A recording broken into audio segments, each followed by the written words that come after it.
Around the World in 80 Days, Part 6, The Final Chapters. Will Phileas Fogg complete his journey and win his wager? Let's find out. Chapter 31, in which Fix, the detective, considerably furthers the interests of Phileas Fogg. Phileas Fogg found himself 20 hours behind time. Passepartout, the involuntary cause of this delay, was desperate. He had ruined his master. At this moment, the detective approached Mr. Fogg, and looking him intently in the face, said, "Seriously, sir, are you in great haste?" "Quite seriously." "I have a purpose in asking," resumed Fix. "Is it absolutely necessary that you should be in New York on the 11th before 9 o'clock in the evening, the time that the steamer leaves for Liverpool?" "It is absolutely necessary." "And if your journey had not been interrupted by these Indians, you would have reached New York on the morning of the 11th?" "Yes, with 11 hours to spare before the steamer left." "Good. You are therefore 20 hours behind. 12 from 20 leaves 8. You must regain 8 hours. Do you wish to try and do so?" "On foot?" asked Mr. Fogg. "No, on a sledge," replied Fix. "On a sledge with sails. A man has proposed such a method to me." It was the man who had spoken to Fix during the night and whose offer he had refused.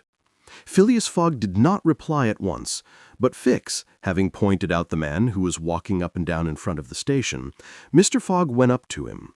An instant after, Mr. Fogg and the American, whose name was Mudge, entered a hut built just below the fort. There Mr. Fogg examined a curious vehicle, a kind of frame on 2 long beams, a little raised in front like the runners of a sledge, and upon which there was room for 5 or 6 persons. A high mast was fixed on the frame, held firmly by metallic lashings, to which was attached a large brigantine sail. This mast held an iron stay upon which to hoist a jibsail. Behind, a sort of rudder served to guide the vehicle. It was, in short, a sledge rigged like a sloop. During the winter, when the trains are blocked up by the snow, these sledges make extremely rapid journeys across the frozen plains from one station to another. Provided with more sails than a cutter, and with the wind behind them, they slip over the surface of the prairies with a speed equal, if not superior, to that of the express trains. Mr. Fogg readily made a bargain with the owner of this land craft.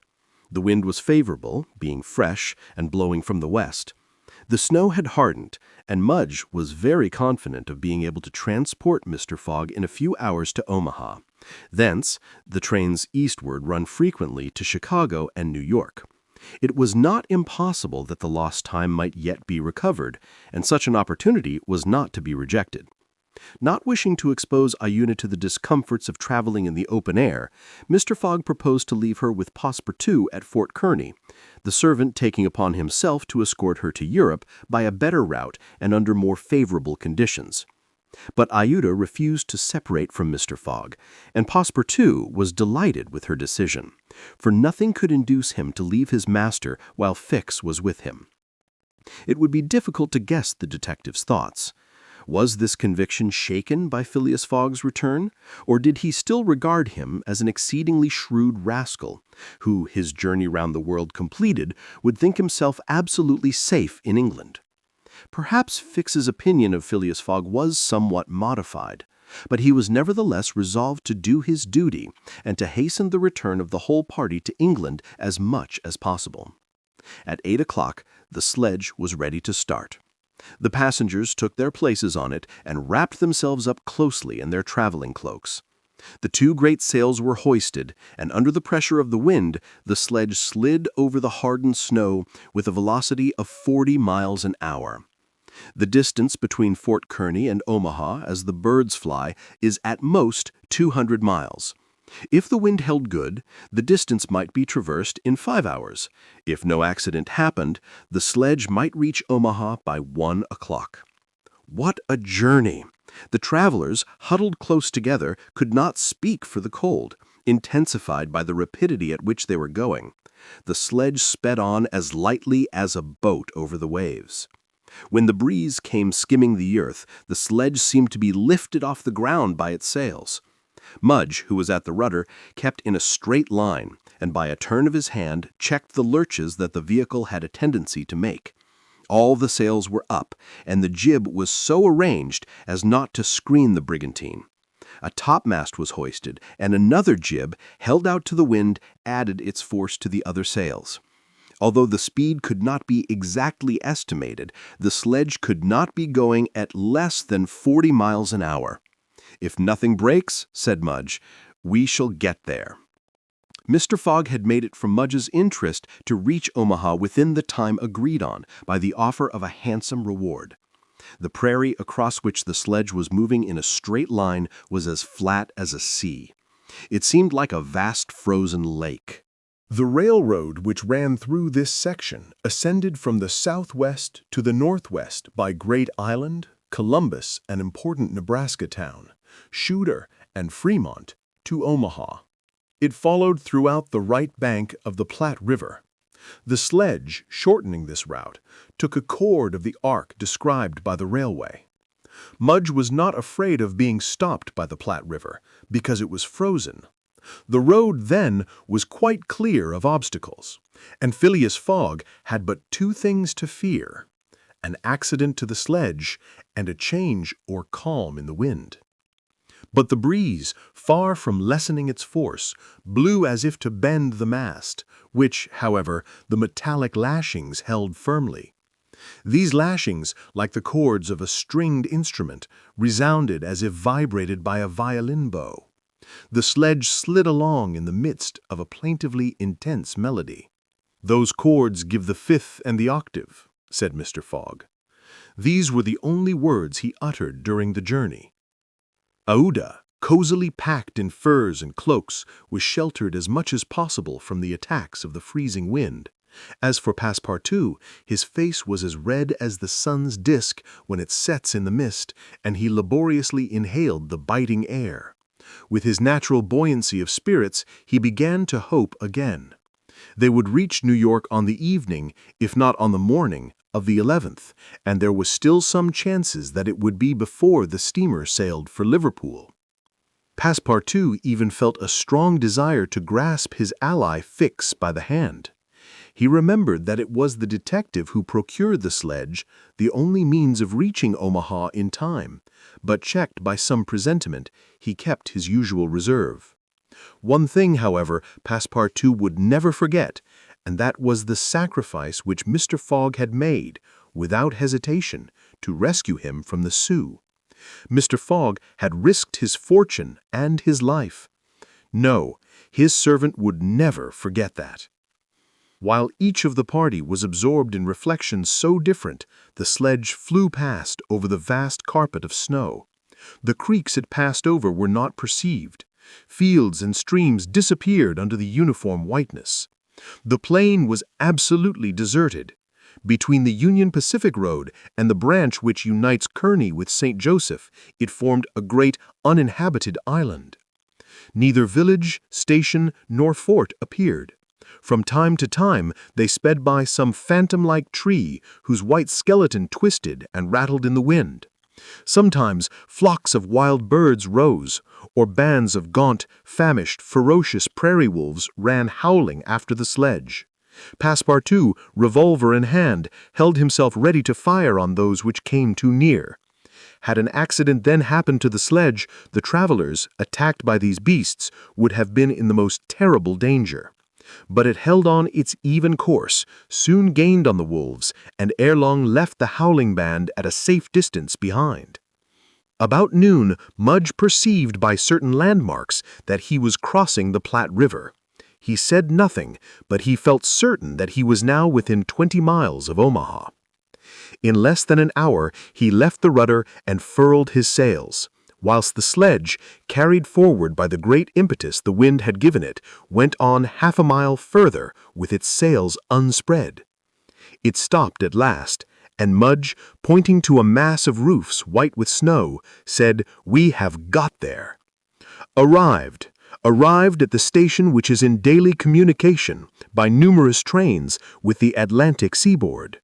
Passepartout and Fix jumped off, stretched their stiffened limbs, and aided Phileas Fogg and the young woman to descend from the sledge. Phileas Fogg generously rewarded Mudge, whose hand Passepartout warmly grasped, and the party directed their steps to the Omaha railway station. The Pacific Railroad proper finds its terminus at this important Nebraska town.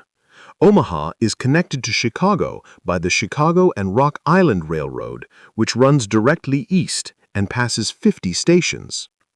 A train was ready to start when Phileas Fogg and his party reached the station, and they only had time to get into the cars.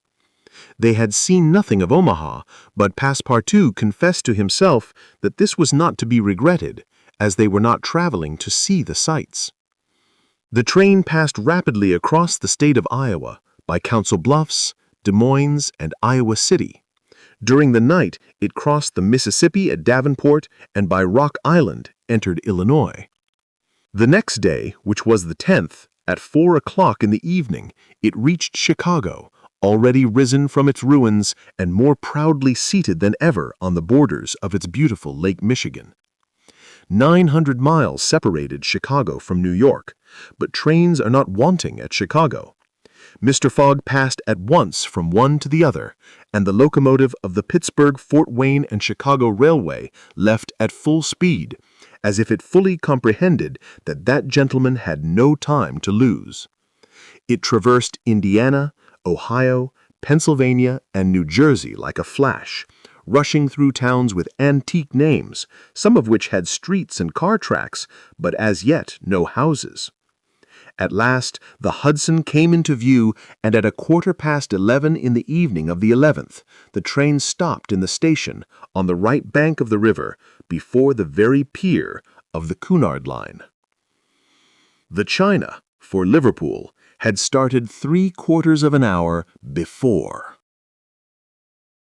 Chapter 32, in which Phileas Fogg engages in a direct struggle with bad fortune.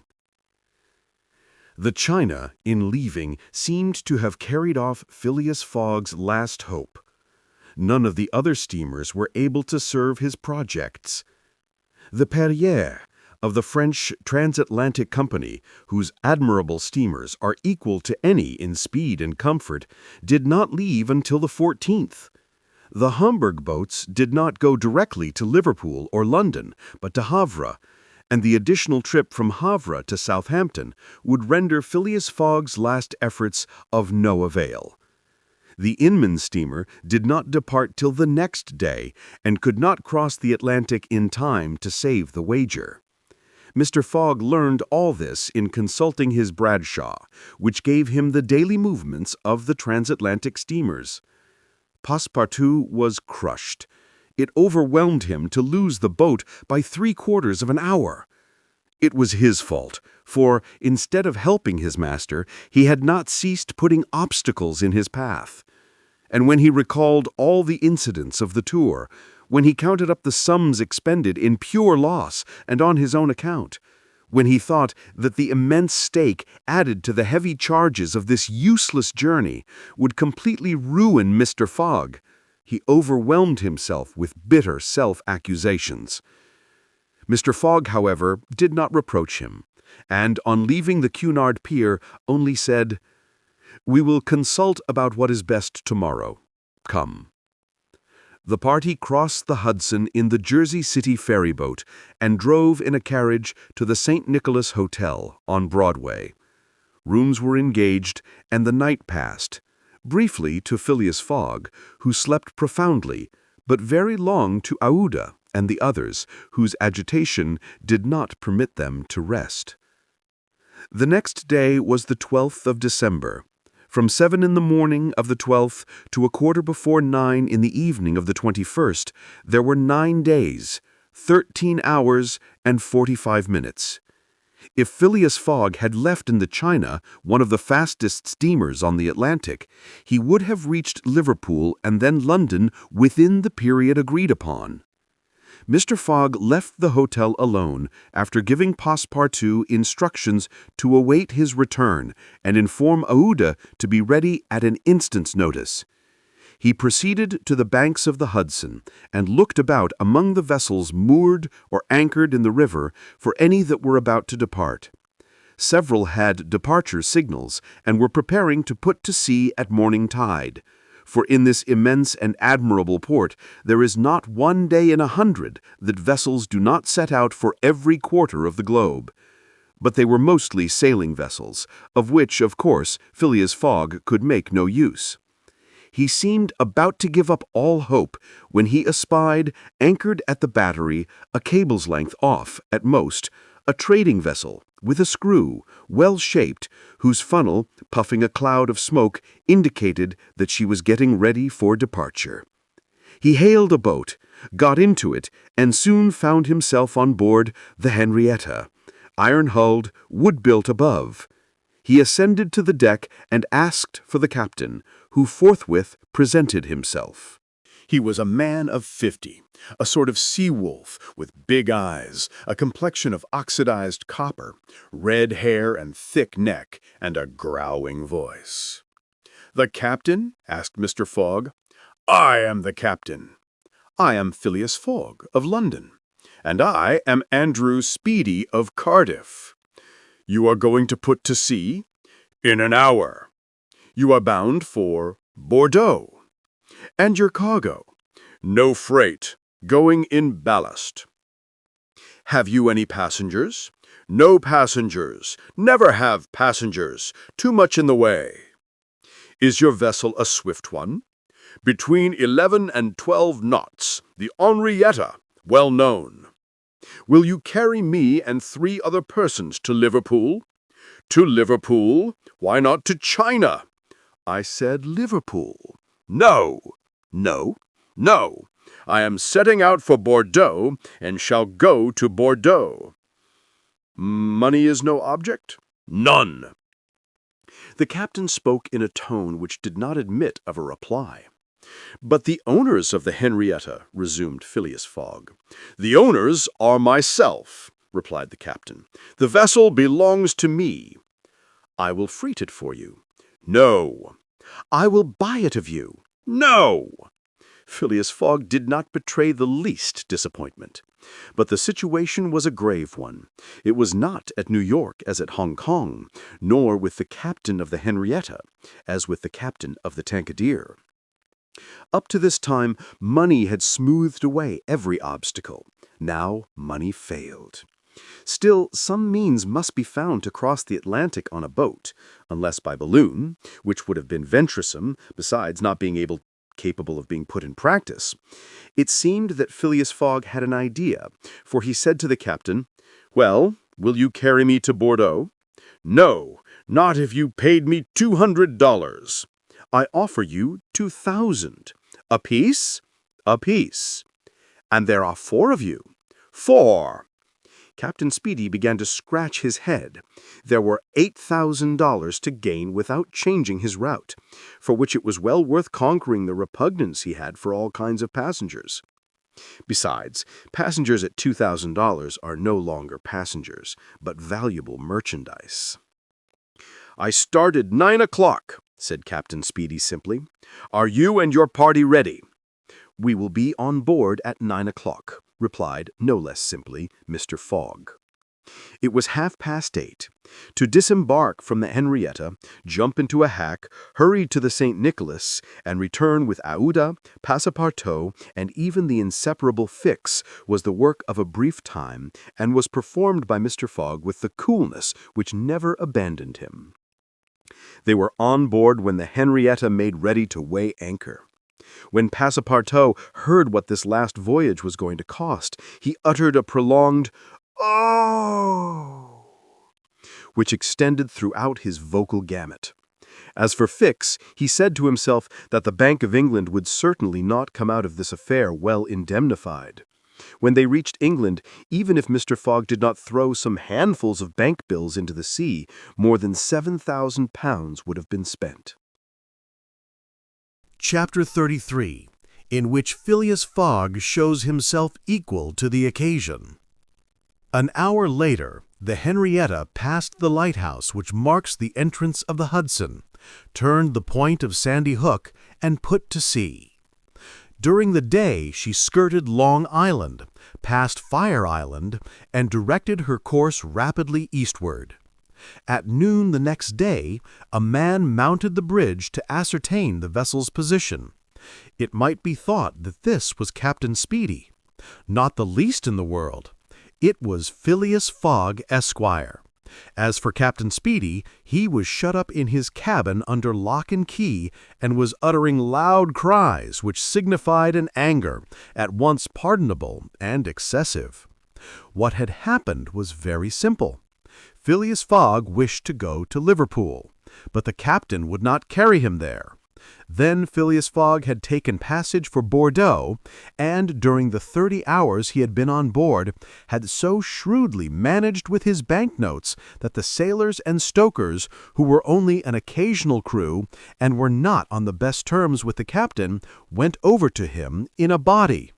This was why Phileas Fogg was in command instead of Captain Speedy, why the captain was a prisoner in his cabin, and why, in short, the Henrietta was directing her course towards Liverpool.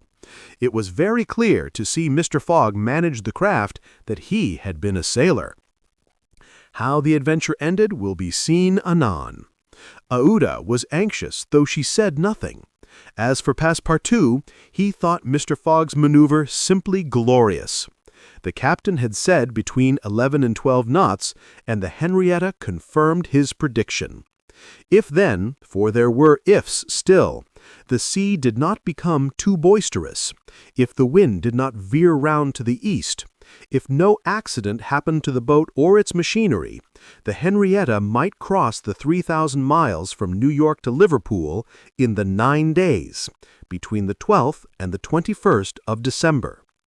It is true that once arrived, the affair on board the Henrietta, added to that of the Bank of England, might create more difficulties for Mr. Fogg than he imagined or could desire. During the first days, they went along smoothly enough. The sea was not very unpropitious.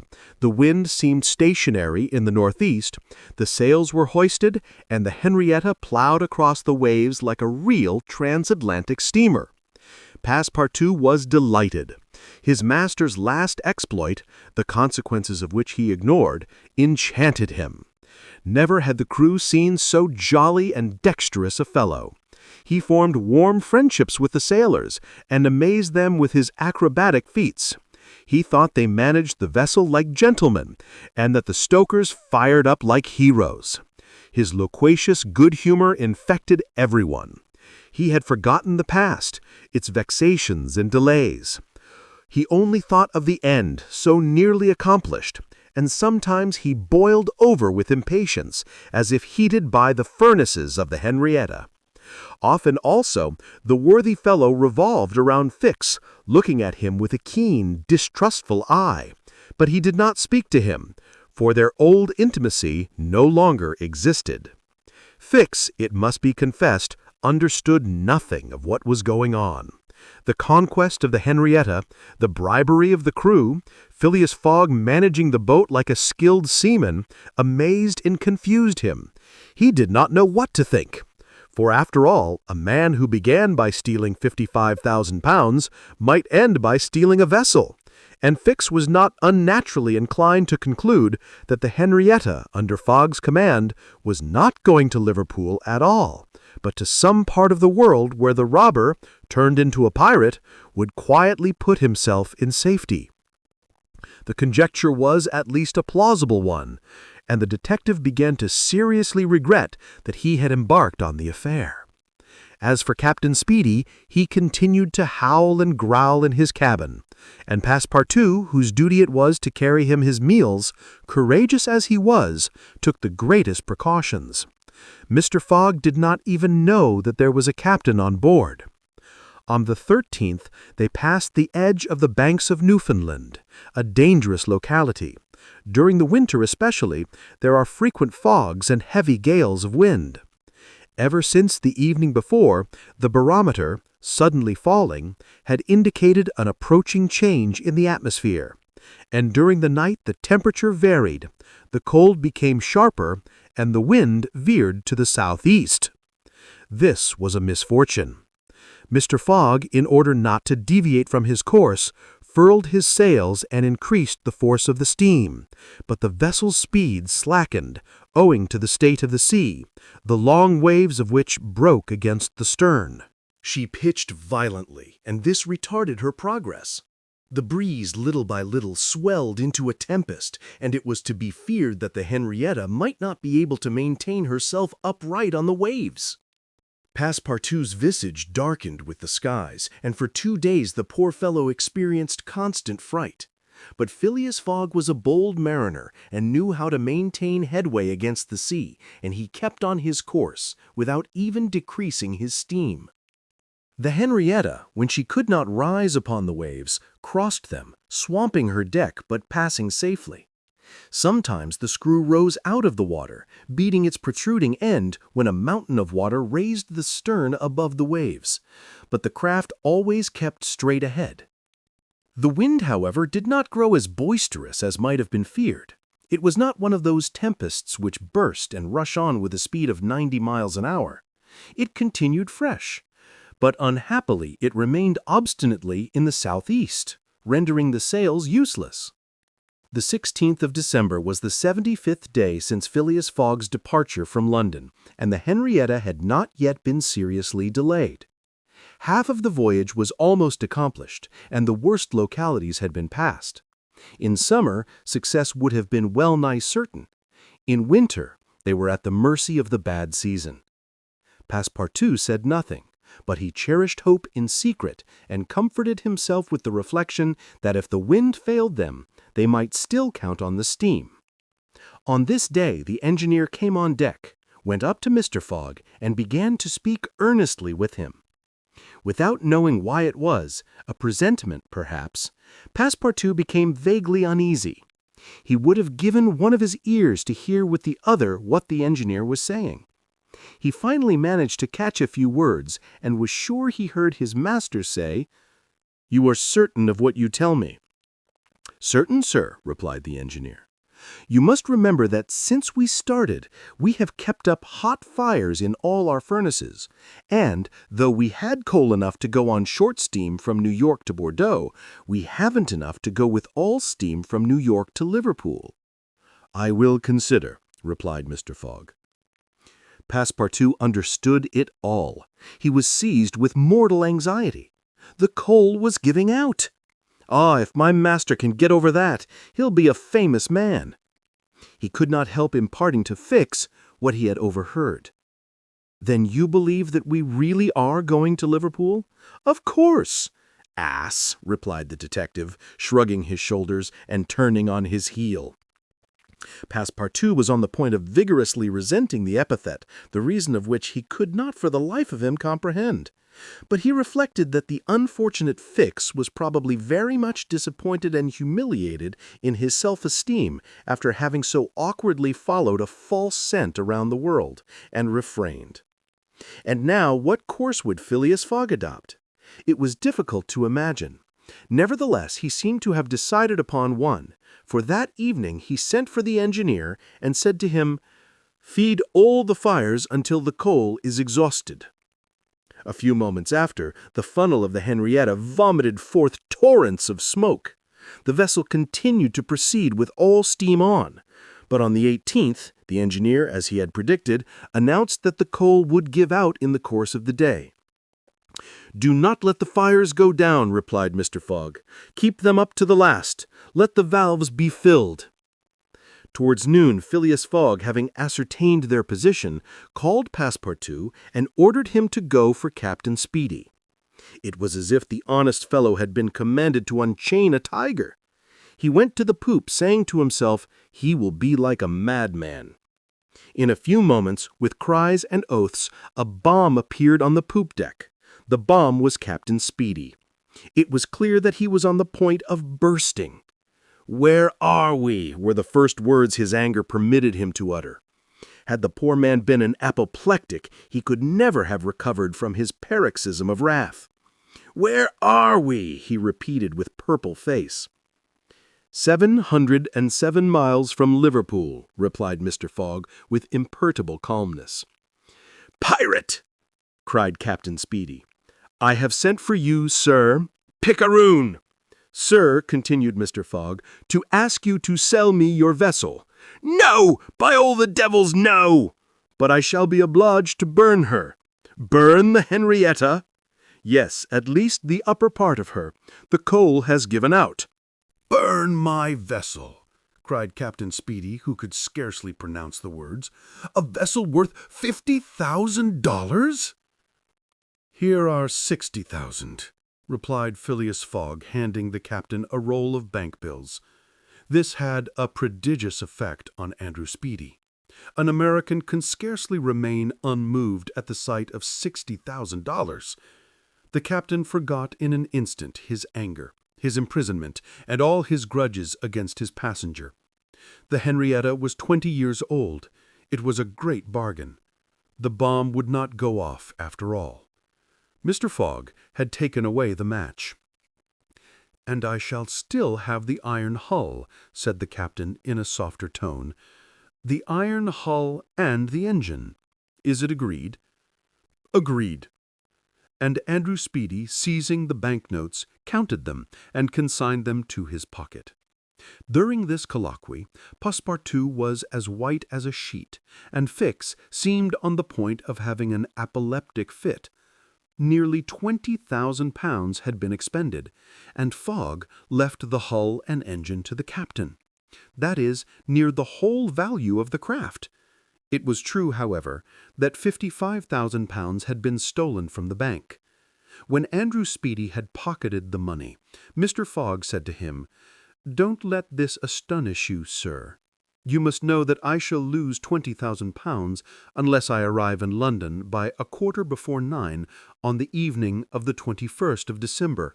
I missed the steamer at New York, and as you refused to take me to Liverpool—" "And I did well," cried Andrew Speedy, "for I have gained at least $40,000 by it."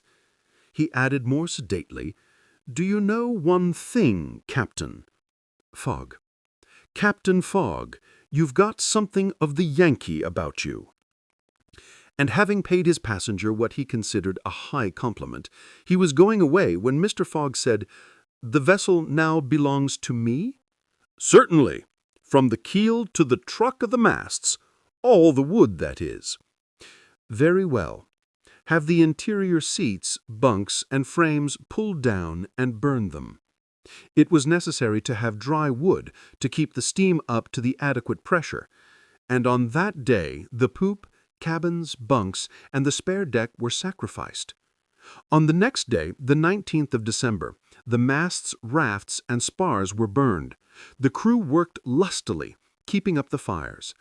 Passepartout hewed, cut, and sawed away with all his might. There was a perfect rage for demolition. The railings, fittings, the greater part of the deck and topsides disappeared on the 20th, and the Henrietta was now only a flat hulk. But on this day they sighted the Irish coast and Fastnet Light. By 10 in the evening they were passing Queenstown. Phileas Fogg had only 24 hours more in which to get to London. That length of time was necessary to reach Liverpool with all steam on. And the steam was about to give out altogether. "Sir," said Captain Speedy, who was now deeply interested in Mr. Fogg's project, "I really commiserate you. Everything is against you. We are only opposite Queenstown." "Ah," said Mr. Fogg, "is that place where we see the lights Queenstown?" "Yes." "Can we enter the harbor?" "Not under 3 hours, only at high tide." "Stay," replied Mr. Fogg calmly, without betraying in his features that by a supreme inspiration he was about to attempt once more to conquer ill fortune. "Queenstown is the Irish port at which the transatlantic steamers stop to put off the mails.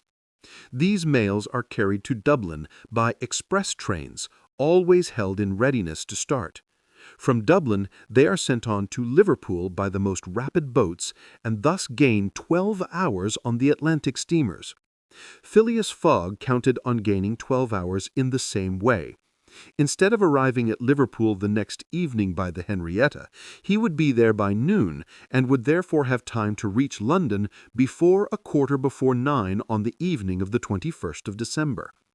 The Henrietta entered Queenstown Harbour at 1 o'clock in the morning, it then being high tide, and Phileas Fogg, after being grasped heartily by the hand by Captain Speedy, left that gentleman on the levelled hulk of his craft, which was still worth half what he had sold it for. The party went on shore at once. Fix was greatly tempted to arrest Mr. Fogg on the spot, but he did not. Why? What struggle was going on within him? Had he changed his mind about his man? Did he understand that he had made a grave mistake? He did not, however, abandon Mr. Fogg. They all got upon the train, which was just ready to start at 1:30. At dawn of day they were in Dublin, and they lost no time in embarking on a steamer which, disdaining to rise upon the waves, invariably cut through them. Phileas Fogg at last disembarked on the Liverpool quay at 20 minutes before 12, 21st of December. He was only 6 hours distant from London, but at this moment Fix came up, put his hand upon Mr. Fogg's shoulder, and showing his warrant, said, "You are really Phileas Fogg." "I am." "I arrest you in the Queen's name." Chapter 34, in which Phileas Fogg at last reaches London. Phileas Fogg was in prison. He had been shut up in the custom house, and he was to be transferred to London the next day. Passepartout, when he saw his master arrested, would have fallen upon Fix had he not been held back by some policemen.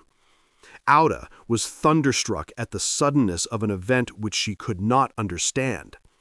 Passepartout explained to her how it was that the honest and courageous Fogg was arrested as a robber. The young woman's heart revolted against so heinous a charge, and when she saw that she could attempt to do nothing to save her protector, she wept bitterly. As for Fix, he had arrested Mr. Fogg because it was his duty, whether Mr. Fogg were guilty or not. The thought then struck Passepartout that he was the cause of this new misfortune. Had he not concealed Fix's errand from his master? When Fix revealed his true character and purpose, why had he not told Mr. Fogg? If the latter had been warned, he would no doubt have given Fix proof of his innocence and satisfied him of his mistake. At least, Fix would not have continued his journey at the expense and on the heels of his master, only to arrest him the moment he set foot on English soil.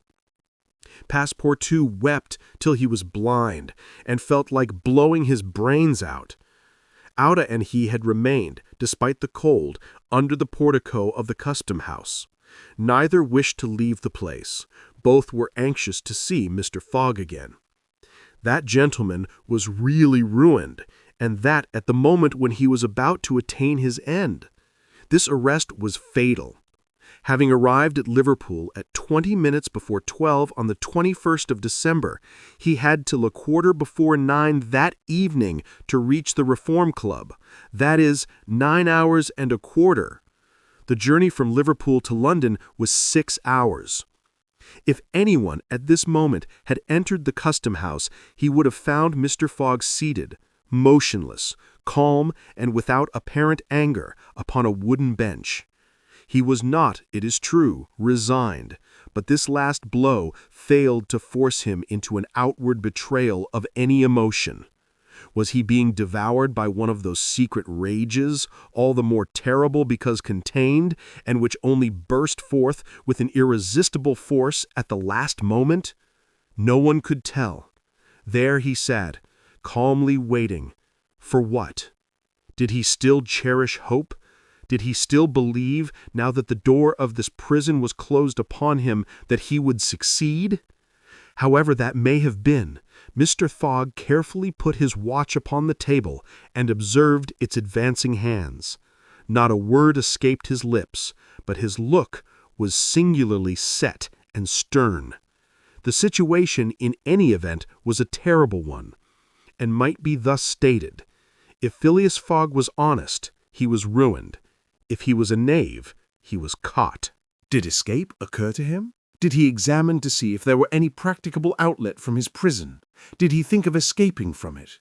Possibly, for once he walked slowly around the room, but the door was locked and the window heavily barred with iron rods. He sat down again and drew his journal from his pocket. On the line where these words were written, 21st December, Saturday, Liverpool, he added, 80th day, 11:40 a.m., and waited. The custom-house clock struck 1. Mr. Fogg observed that his watch was 2 hours too fast. 2 hours! Admitting that he was at this moment taking an express train, he could reach London and the Reform Club by 9:15 p.m. His forehead slightly wrinkled. At 33 minutes past 2 he heard a singular noise outside, then a hasty opening of doors. Passepartout's voice was audible, and immediately after that of Fix. Phileas Fogg's eyes brightened for an instant. The door swung open, and he saw Passepartout, Otter, and Fix, who hurried towards him. Fix was out of breath, and his hair was in disorder.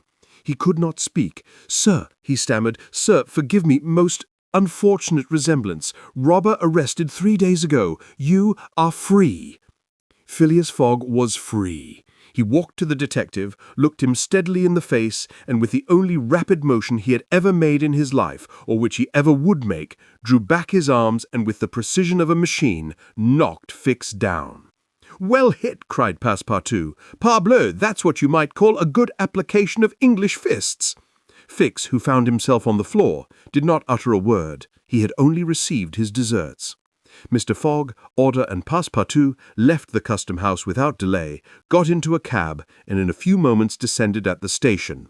Phileas Fogg asked if there was an express train about to leave for London. It was 40 minutes past 2. The express train had left 35 minutes before. Phileas Fogg then ordered a special train.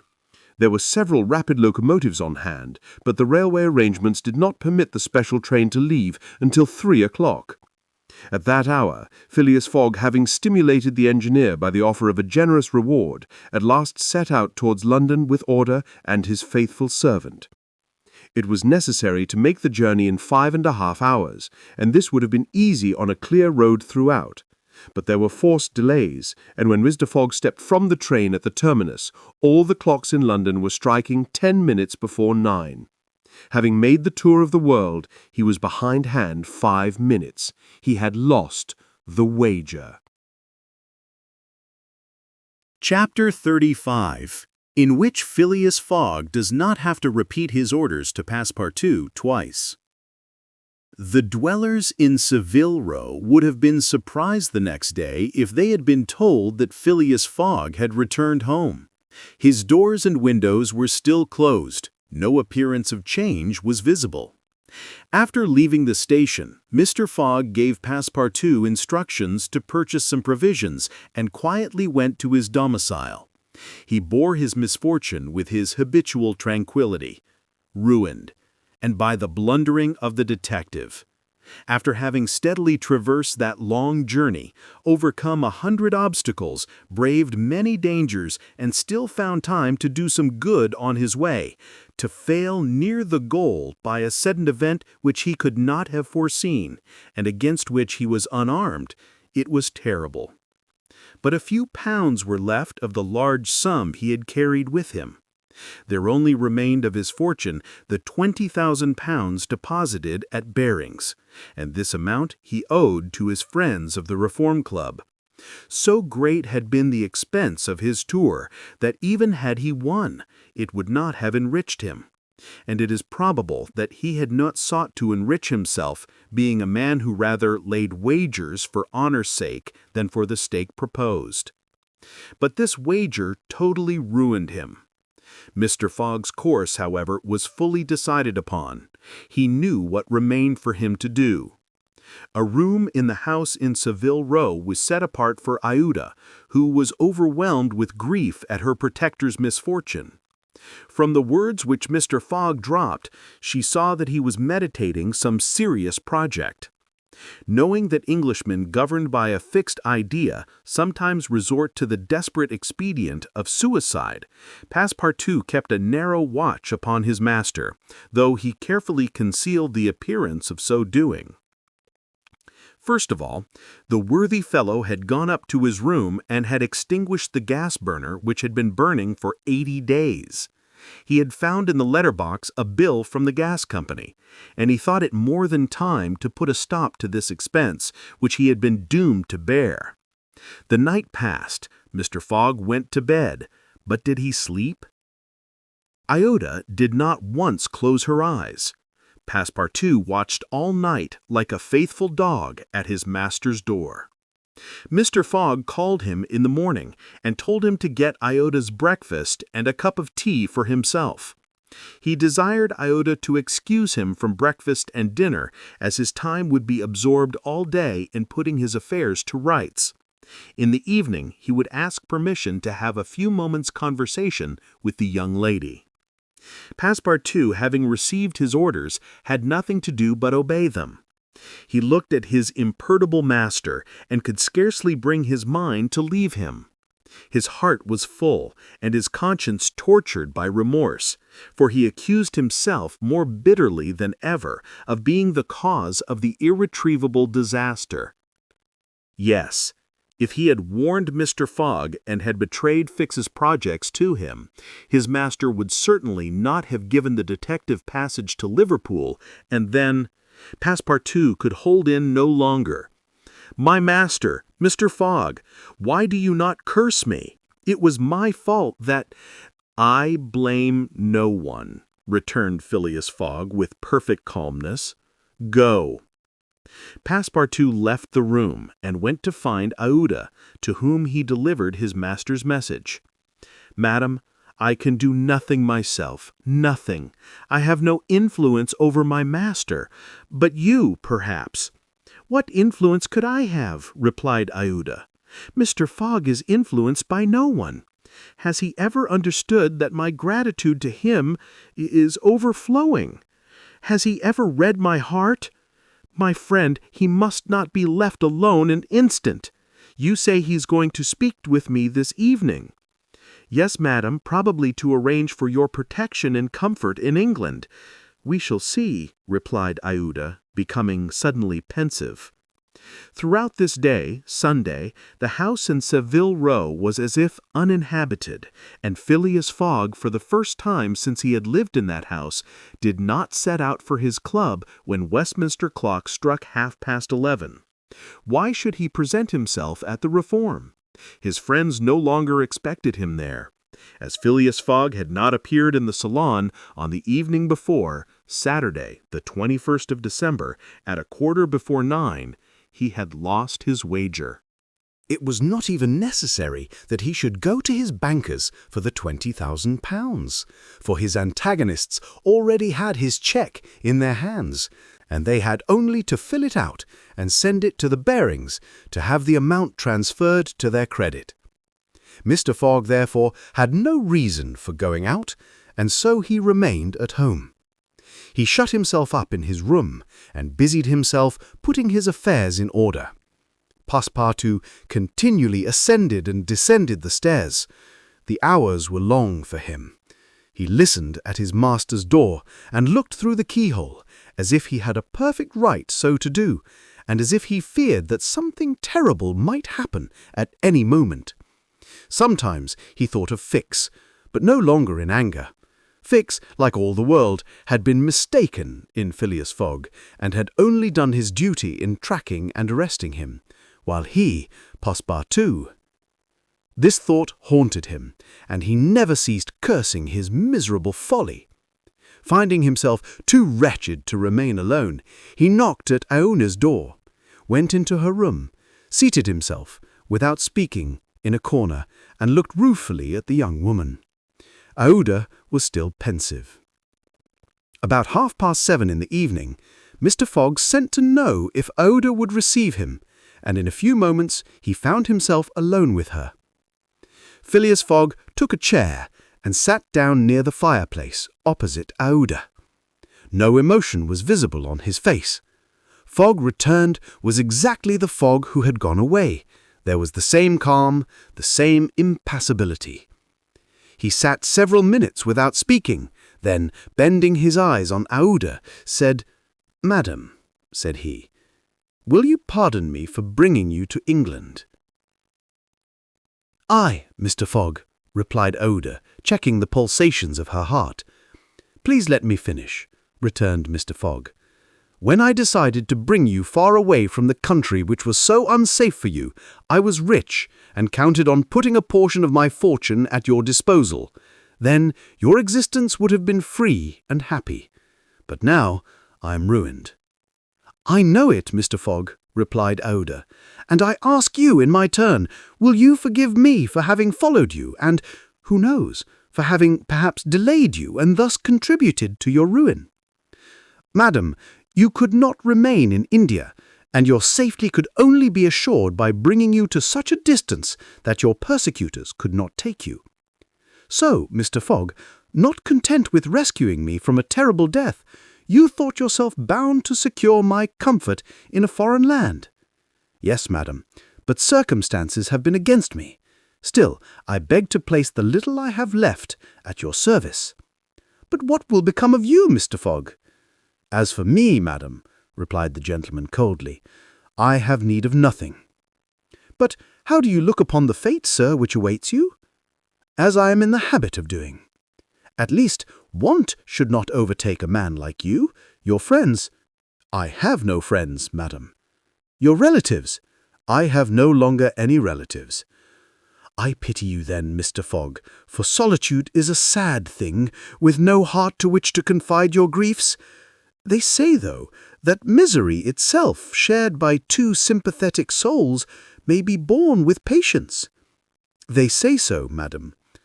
"Mr. Fogg," said Aouda, rising and seizing his hand, "do you wish at once a kinswoman and friend? Will you have me for your wife?" At this, Mr. Fogg rose in his turn. There was an unwonted light in his eyes and a slight trembling of his lips. Aouda looked into his face. The sincerity, rectitude, firmness, and sweetness of this soft glance of a noble woman who could dare all to save him to whom she owed all, at first astonished, then penetrated him. He shut his eyes for an instant as if to avoid her look. When he opened them again, he said, "I love you. Yes, by all that is holiest, I love you, and I am entirely yours." "Ah!" cried Aouda, pressing his hand to her heart. Passepartout was summoned and appeared immediately. Mr. Fogg still held Aouda's hand in his own. Passepartout understood, and his big round face became as radiant as the tropical sun at its zenith. Mr. Fogg asked him if it was not too late to notify the Reverend Samuel Wilson of Marylebone Parish that evening. Passepartout smiled his most genial smile and said, "Never too late." It was 5 minutes past 8. "Will it be for tomorrow, Monday?" "For tomorrow, Monday," said Mr. Fogg, turning to Aouda. "Yes, for tomorrow, Monday," she replied. Passepartout hurried off as fast as his legs could carry him. Chapter 36, in which Phileas Fogg's name is once more at a premium on change. It is time to relate what a change took place in English public opinion when it transpired that the real bank robber, a certain James Strand, had been arrested on the 17th day of December at Edinburgh. 3 days before, Phileas Fogg was a criminal who was being desperately followed up by the police. Now he was an honorable gentleman, mathematically pursuing his eccentric journey around the world. The papers resumed their discussion about the wager. All those who had laid bets for or against him revived their interest as if by magic. The Phileas Fogg bonds again became negotiable, and many new wagers were made. Phileas Fogg's name was once more at a premium on change. His 5 friends of the Reform Club passed these 3 days in a state of feverish suspense. Would Phileas Fogg, whom they had forgotten, reappear before their eyes? Where was he at this moment? The 17th of December, the day of James Strand's arrest, was the 76th since Phileas Fogg's departure, and no news of him had been received. Was he dead? Had he abandoned the effort, or was he continuing his journey along the route agreed upon? And would he appear on Saturday, the 21st of December, at 9:15 in the evening, on the threshold of the Reform Club saloon? The anxiety in which, for 3 days, London society existed cannot be described. Telegrams were sent to America and Asia for news of Phileas Fogg. Messengers were dispatched to the house in Savile Row morning and evening. No news. The police were ignorant what had become of the detective Fix, who had so unfortunately followed up a false scent. Bets increased, nevertheless, in number and value. Phileas Fogg, like a racehorse, was drawing near his last turning point. The bonds were quoted no longer at 100 below par, but at 20, at 10, and at 5, and paralytic old Lord Albemarle bet even in his favor. A great crowd was collected in Pall Mall and the neighboring streets on Saturday evening. It seemed like a multitude of brokers permanently established around the Reform Club. Circulation was impeded, and everywhere disputes, discussions, and financial transactions were going on. The police had great difficulty in keeping back the crowd, and as the hour when Phileas Fogg was due approached, the excitement rose to its highest pitch. The 5 antagonists of Phileas Fogg had met in the great saloon of the club: John Sullivan and Samuel Fallentin, the bankers; Andrew Stewart, the engineer; Gautier Ralph, the director of the Bank of England; and Thomas Flanagan, the brewer. One and all waited anxiously. When the clock indicated 20 minutes past 8, Andrew Stewart got up, saying, "Gentlemen, in 20 minutes the time agreed upon between Mr. Fogg and ourselves will have expired."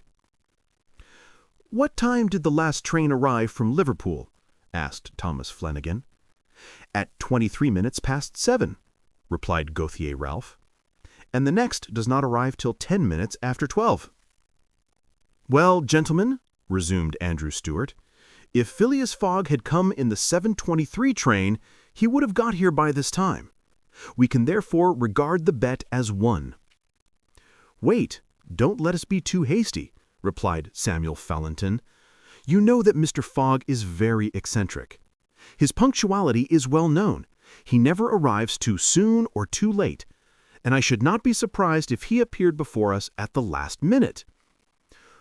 "Why," said Andrew Stewart nervously, "if I should see him, I should not believe it was he." "The fact is," resumed Thomas Flanagan, "Mr. Fogg's project was absurdly foolish. Whatever his punctuality, he could not prevent the delays which were certain to occur, and a delay of only 2 or 3 days would be fatal to his tour. Observe, too," added John Sullivan, "that we have received no intelligence from him, though there are telegraphic lines all along his route." "He has lost, gentlemen," said Andrew Stewart. "He has 100 times lost. You know, besides, that the China, the only steamer he could have taken from New York to get here in time, arrived yesterday. I have seen a list of the passengers, and the name of Phileas Fogg is not among them. Even if we admit that fortune has favored him, he can scarcely have reached America. I think he will be at least 20 days behindhand, and that Lord Albemarle will lose a cool £5,000. "It is clear," replied Gautier Ralph, "and we have nothing to do but to present Mr. Fogg's check at Barings tomorrow." At this moment, the hands of the club clock pointed to 20 minutes to 9. "5 minutes more," said Andrew Stewart. The 5 gentlemen looked at each other. Their anxiety was becoming intense, but, not wishing to betray it, they readily assented to Mr. Fallentin's proposal of a rubber. "I wouldn't give up my 4,000 of the bet for 3,999, said Andrew Stewart as he took his seat. The clock indicated 18 minutes to 9. The players took up their cards, but could not keep their eyes off the clock. Certainly, however secure they felt, minutes had never seemed so long to them. 17 minutes to 9, said Thomas Flanagan, as he cut the cards which Ralph handed to him. Then there was a moment of silence. The great saloon was perfectly quiet, but the murmurs of the crowd outside were heard, with now and then a shrill cry. The pendulum beat the seconds, which each player eagerly counted, as he listened with mathematical regularity. 16 minutes to 9, said John Sullivan, in a voice that betrayed his emotion. 1 minute more, and the wager would be won.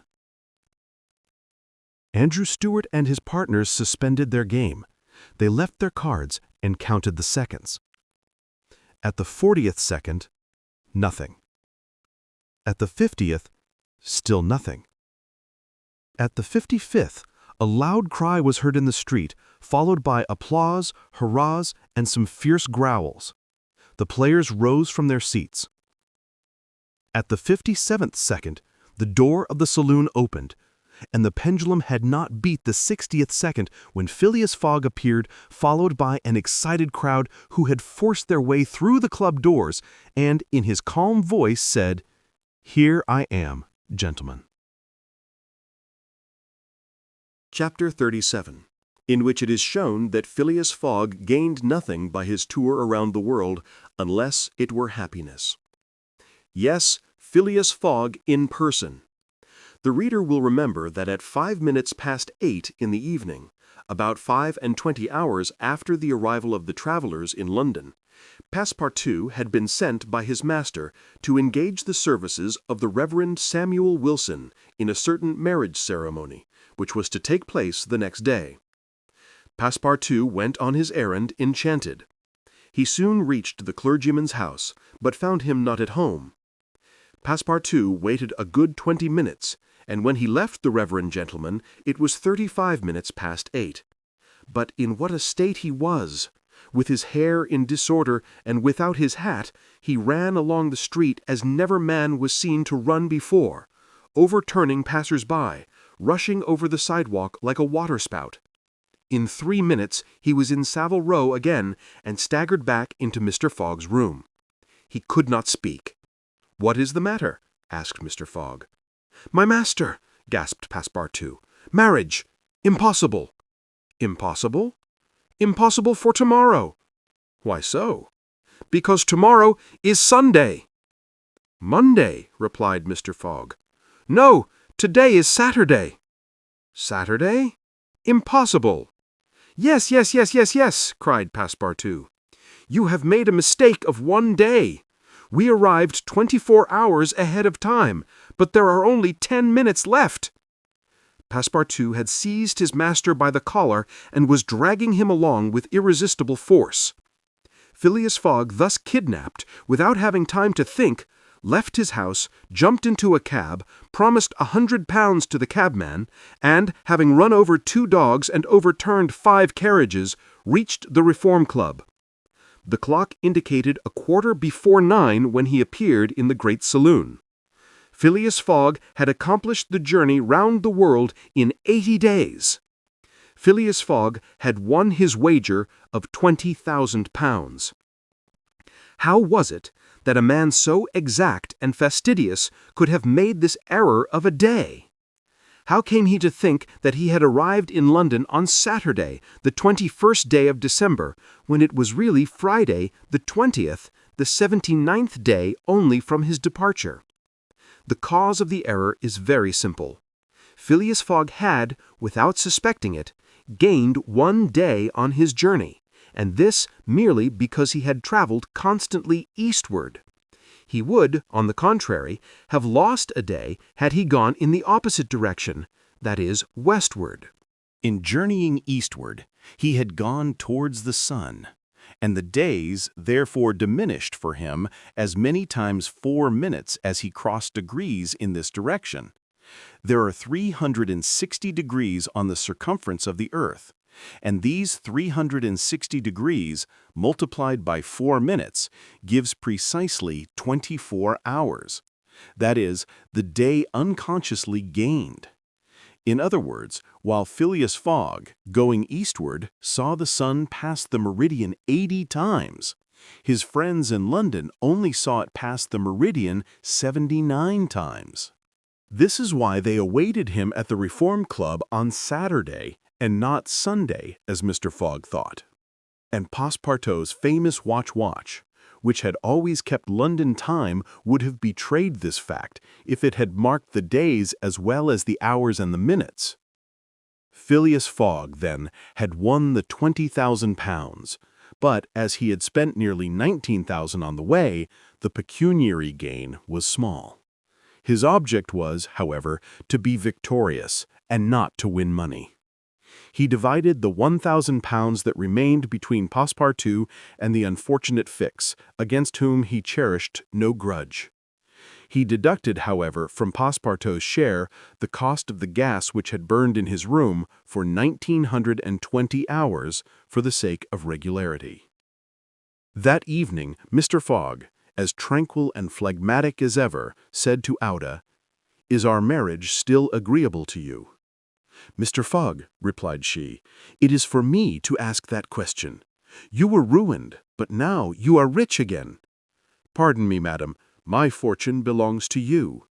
If you had not suggested our marriage, my servant would not have gone to the Reverend Samuel Wilson's. I should not have been apprised of my error and—" "Dear Mr. Fogg," said the young woman. "Dear Auda," replied Phileas Fogg. It need not be said that the marriage took place 48 hours after, and that Passepartout, glowing and dazzling, gave the bride away. Had he not saved her, and was he not entitled to this honor? The next day, as soon as it was light, Passepartout rapped vigorously at his master's door. Mr. Fogg opened it and asked, "What's the matter, Passepartout?" "What is it, sir? Why, I've just this instant found out." "What?" "That we might have made the tour of the world in only 78 days. "No doubt," returned Mr. Fogg, "by not crossing India. But if I had not crossed India, I should not have saved Auda. She would not have been my wife, and—" Mr. Fogg quietly shut the door. Phileas Fogg had won his wager, and had made his journey around the world in 80 days. To do this, he had employed every means of conveyance: steamers, railways, carriages, yachts, trading vessels, sledges, elephants. The eccentric gentleman had throughout displayed all his marvelous qualities of coolness and exactitude. But what then? What had he really gained by all this trouble? What had he brought back from this long and weary journey? Nothing, you say. Perhaps so. Nothing but a charming woman who, strange as it may appear, made him the happiest of men. Truly, would you not for less than that make the tour around the world? Thank you for listening. Like and subscribe for more classic gems.